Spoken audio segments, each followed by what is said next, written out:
এইবিলাক কথা ক'লে নহ'ব। জাষ্টিছ বিচাৰিলে কিয় আপত্তি কৰে তেনেহ'লে আপোনালোকে? জুবিনদাৰ মৃত্যুৰ কাৰণে এই আৰক্ষী কিছুমানে যে কয় যে এসপ্তাহ তেওঁলোকে খোৱা বোৱা এৰি দিছে, এসপ্তাহ নাই খোৱা বুলি যে কৈছে, তেনেহ'লে আপোনালোকে জুবিনদাৰ ন্যায় দিয়ক বুলি শ্লোগান দিলে কেনেকৈ আচলতে এই বুকুত গুলিটো সোমাই এফালে পাৰ কৰাই দিব পাৰে? কেনেকৈ পাৰে? সেই প্ৰশ্নটোৰ উত্তৰ দিয়কচোন। মানে বহুত এনেকুৱা আৰক্ষী দেখিছোঁ, কালি ভাইৰেল হৈছে কিছুমান তেওঁলোকৰ কথা বতৰা, কিন্তু কাম কাজবিলাকত আপোনালোকে চাব দেই। সিদিনা প্ৰথম দিনা যেতিয়া আপোনাৰ জুবিনদাৰ ন্যায়ৰ দাবীত প্ৰতিবাদ হৈছিলে, সেইদিনা কেনেকৈ আপোনাৰ ভৰিৰে গুৰিয়াই ঘৰৰ দৰ্জা ভাঙি কেনেকৈ আচলতে জুবিনদাৰ ন্যায় দিয়ক বুলি কোৱা ল'ৰাক বিচাৰি তেওঁলোকে মাৰপিট কৰিছে, মাথা ফালি দিয়া আপোনালোকে দেখিলে নাই? আৰু কালি আপোনালোকে চাওক যে জুবিনদাৰ ন্যায়ৰ দাবীত আৰু হত্যাকাৰীৰ বিৰুদ্ধে আপোনাৰ শ্লোগান দিবলৈ যাওঁতে, শান্তিপ্ৰিয় গণতান্ত্ৰিক প্ৰতিবাদটো কৰোঁতে তেওঁলোকে অসম আৰক্ষীয়ে এই বুকুত গুলিয়াই আপোনাৰ পিঠিৰ ফালে উলিয়াই দিছেগে। মুখ্যমন্ত্ৰীয়ে আপোনালোকে নিশ্চয় সকলোৱে লক্ষ্য কৰিছে, তেওঁ #জাষ্টিছ ফৰ জুবিন গাৰ্গ বুলি ক'লে বেয়া পায়। এইটো কেনেকুৱা মুখ্যমন্ত্ৰী? তেওঁ আচলতে জাষ্টিছ নিবিচাৰে, জুবিনদাৰ জাষ্টিছ মুখ্যমন্ত্ৰীয়ে নিবিচাৰে। সেইকাৰণে আজিৰ দিনটোত আপোনালোকে সকলোৱে দেখা পাইছে তেওঁ প্ৰতিক্ৰিয়া দিছে যে #জাষ্টিছ ফৰ জুবিন গাৰ্গ। জুবিন গাৰ্গৰ ন্যায়ৰ দাবীত যি ধৰণে সামাজিক মাধ্যমত প্ৰতিবাদ হৈছে, সকলোৱে লিখিছে, তাত মুখ্যমন্ত্ৰী জ্বলিছে, মানে লিখিব নালাগে বুলি কৈছে। সেইটো কেনেকুৱা ধৰণৰ মুখ্যমন্ত্ৰী? যদি #জাষ্টিছ ফৰ জুবিন গাৰ্গ লিখিব নোৱাৰে, তেনেহ'লে সেই কথাটো স্পষ্ট যে মুখ্যমন্ত্ৰীগৰাকী সেই চামকানুহঁতৰ পক্ষত। কোনো কাৰণতে তেওঁ আমাৰ হিয়াৰ আমঠু, আমাৰ প্ৰাণৰ স্পন্দন, অসমীয়াৰ জাতীয় সম্পদ, অসমৰ জাতীয় সম্পদ জুবিনদাৰ পক্ষত নাই। মুখ্যমন্ত্ৰী নাই, সেইটো একদম খাটাং।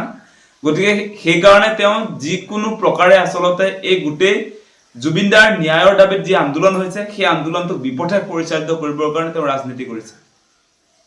তেওঁ বেলেগ কাম একো কৰা নাই, তেওঁ ৰাজনীতিয়ে কৰি আছে। আপোনালোকে সকলোৱে এটা কথা নিশ্চয় দেখিছে, জুবিনদাৰ মৃত্যুৰ পাছতে তেওঁ কেনেকৈ দুৰ্গা পূজাবিলাকত গৈ মণ্ডপে চেলফি লৈছিলে, সেইবিলাকতো আমি দেখিছোঁ। অসমৰ সকলো ৰাইজে সেইবিলাক চাই আছে। তাৰ পাছত এইবাৰ দীপাৱলীত তেওঁ নিজে ফটকা বম কিনিব আৰু ফুটাব, সেই কথা বতৰাবিলাকতো দেখি আছে। মুখ্যমন্ত্ৰী ডাঙৰীয়া, আপোনাক এটা প্ৰশ্ন সুধিব খোজোঁ যে আপোনাৰ পৰিয়ালৰ কোনোবা ব্যক্তিৰ যেতিয়া মৃত্যু হয়, যে আপোনাৰ পত্নী, আপোনাৰ পুত্ৰ বা আপোনাৰ কন্যাগৰাকী যদি মৃত্যু হ'লহেঁতেন, তেতিয়া আপুনি বম ফটকা কিনাৰ কথা ক'লেহেঁতেন নেকি? আপুনি ফেষ্টিভেল আহিছে, আজি দীপাৱলী আহিছে বুলি আপোনাৰ ঘৰত যদি এগৰাকীৰ মৃত্যু হয়, আপোনাৰ পৰিয়ালৰ যদি এজন ব্যক্তিৰ মৃত্যু হয়, তেতিয়া আপুনি এই ধৰ্মীয় পৰম্পৰা ৰক্ষা কৰিবৰ কাৰণে এই বৰপেটাৰ যিবিলাক শিল্পীয়ে আপোনাৰ আতচবাজি প্ৰস্তুত কৰিছে, তেওঁলোকৰ আতচবাজি ক্ৰয় কৰি আপুনি ফুটাম বুলি ক'ব পাৰিব নেকি? তেতিয়া আপুনি যে মানুহক উচতালে যে আতচবাজি আচলতে ফুটাব লাগিব, কিনিব লাগিব, ধৰ্মীয় পৰম্পৰা ৰক্ষা কৰিব লাগিব, তেনেকুৱা ধৰণৰ কথা বতৰাটো আপুনি কৈছে। জুবিনদাৰ মৃত্যু হোৱা এমাহ হোৱা নাই, এমাহ অতিক্ৰম নহওঁতে আপোনাৰ এই গোটেই পলিটিকেল যিবিলাক আপোনাৰ ষ্টেটমেণ্ট, সেইবিলাক অসমৰ ৰাইজে লক্ষ্য কৰি আছে। আৰু আপোনাৰ তদন্তকাৰী সংস্থাৰ যিটো অগ্ৰগতি, তদন্তৰ যিটো অগ্ৰগতি, সেয়াও ৰাইজে লক্ষ্য কৰিছে। আপোনাৰ SIT, যাক তদন্তৰ কাৰণে দায়িত্ব দিয়া হৈছে, SITয়ে শ্যামকানু মহন্তৰ ঘৰটো চিল কৰি থৈছে, আৰু সেই চিল কৰি থোৱা ঘৰত শ্যামকানু মহন্তৰ ঘৈণীয়েকে সদায় তাতে থাকিব পাৰে। তাত মানে আপোনাৰ SITয়ে চিল কৰা ঘৰটোত কেনেকৈ আচলতে শ্যামকানু মহন্ত, ফেষ্টিভেল মহন্তৰ ঘৈণীয়েকে তাত থাকিব পাৰে? আপোনালোকে চিল কৰা যিটো তলা, সেই তলাটো কেনেকৈ খুলিলে আজি? গতিকে এই SITক কেনেকৈ ভৰসা কৰিব, কেনেকৈ অসমৰ ৰাইজে আস্থাত ল'ব? সেই কথা বতৰাবিলাক আছে। বাক্সাৰ যিটো ঘটনা, সেইটো এনেই হোৱা নাই।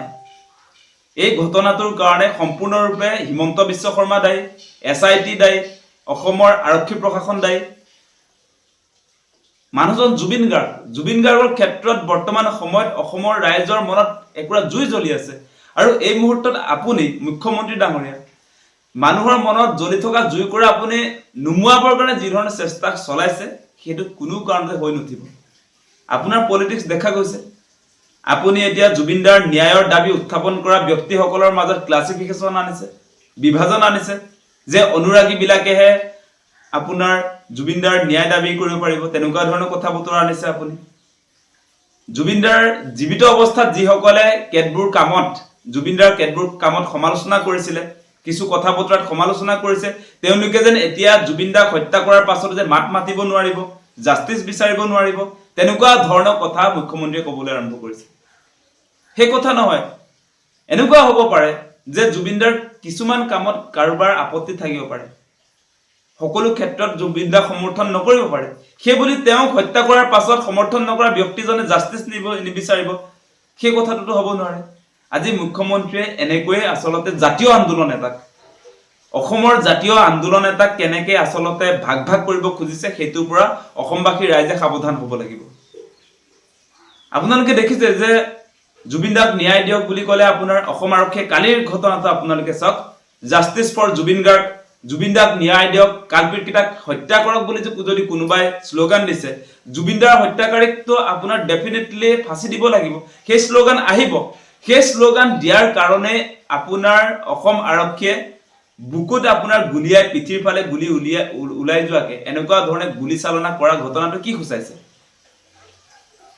মানে ডাইৰেক্ট তেওঁলোকে গুলিয়াই দিয়া হৈছে কালি দেখিছে নহয় লাঠি চাৰ্জ কৰিছে আৰু গুলিয়াই দিছে গতিকে এই যে আৰক্ষী প্ৰশাসন বা হিমন্ত বিশ্ব শৰ্মাৰ চৰকাৰখন যে হসাহসিকে এই সামকানুহতৰ পক্ষত আছে সেই কথাটো প্ৰমাণ হৈছে আজি আৰু বহুত প্ৰমাণ আছে আপোনাৰ এই ঘটনাস্থলীলৈ গৈ তদন্ত নকৰা সেই বিষয়বিলাকটো আছে এতিয়া ৰাইজৰ প্ৰেছাৰ হয়তো পাছলৈ তেওঁলোকে তদন্ত কৰিব আৰু কথা আছে আপোনালোকে দেখিছে যে যোৱাকালি আপোনাৰ সিজেএম আদালতলৈ যেতিয়া এই কালপিট কেটাক লৈ যোৱা হৈছিল তেতিয়া কেনেকে এসআইটিৰ দায়িত্বত থকা আৰক্ষী প্ৰশাসনে কেনেকে কোল্ড ড্ৰিংকস যোগান ধৰিছে শীতল পানীৰ ব্যৱস্থা কৰিছে সেইবিলাক সম্ভৱ হয় নেকি বেলেগ আচলতে অভিযুক্তৰ ক্ষেত্ৰত ইফালে আকৌ আমাৰ জাতীয় সম্পদ জুবিনদাৰ হত্যাকাৰীক আপোনাৰ কোল্ড ড্ৰিংকস যোগান ধৰিছে অসম আৰক্ষীয়ে সেই কথা বতৰাবিলাকটো আমাৰ সকলো ৰাইজে চাই আছে গতিকে কেনেকে কোনটো আচলতে ভিত্তিত আপোনাৰ এই তদন্তকাৰী সংস্থা এসআইটি আৰু মুখ্যমন্ত্ৰী হিমন্ত বিশ্ব শৰ্মাক অসমৰ ৰাইজে আস্থাত ৰাখিব প্ৰতিটো মুহূৰ্তত